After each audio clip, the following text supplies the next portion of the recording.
गुढीपाडव्याच्या शुभ मुहूर्तावर गजराज बालगणेश मंडळाच्या पुढाकारातून येथील रामलीला मैदानावर आंतरराष्ट्रीय कथाकार परमपूज्य भाई श्री रमेशभाई ओझा यांची श्रीमद भागवत कथा होणार आहे।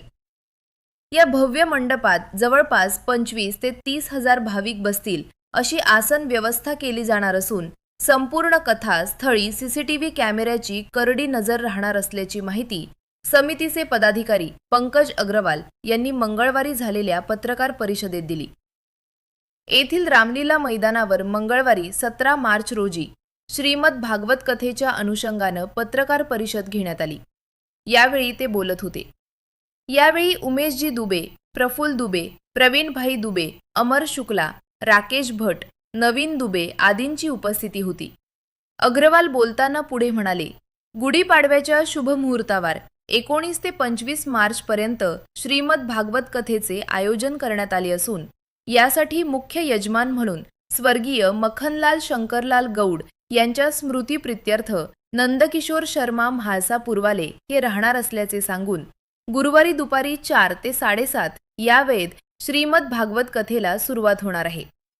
शुक्रवारी आणि शनिवार नित्यकथा, रविवारी कृष्ण जन्म, सोमवारी गोवर्धन पूजा तर मंगळवारी रुखिमिनी विवाह तर बुधवारी 25 मार्च रोजी सकाळी 9:30 ते दुपारी 1 या वेळेत पूर्णाहुती। त्यानंतर कथा समाप्तीनंतर लगेच महाप्रसाद सुरू होणार आहे। या कथेसाठी आमदार तानाजी मुटकुळे यांचे विशेष सहकार्य लाभले। दरम्यान श्रीमद भागवत कथेसाठी 7 दिवस वेगवेगळे यजमान पूजेसाठी उपलब्ध राहणार आहेत असेही स्पष्ट केले। शोभायात्रेच्या वेळेत बदल। गुरुवारी 12:30 ते 1:30 या वेळेत भोजन झाल्यानंतर शास्त्रीनगर येथून शोभायात्रा काढली जाणार आहे। शोभायात्रा मंडपात दाखल होताच थेट भागवत कथेला परमपूज्य रमेशभाई ओझा सुरुवात करणार आहेत। कथेचे होणार थेट प्रसारण।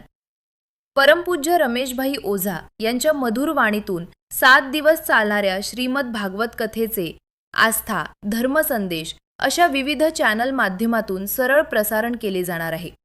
त्यामुळे याचा लाभ परदेशातील भाविकांना सहज घरबसल्या घेता येणार आहे। भाविकांना चहा भोजनाची मोफत व्यवस्था। श्रीमद भागवत कथेसाठी आलेल्या भाविकांना नाश्ता, चहा, पाणी, भोजनाची मोफत व्यवस्था गजराज बालगणेश मंडळाच्या वतीनं करण्यात आली।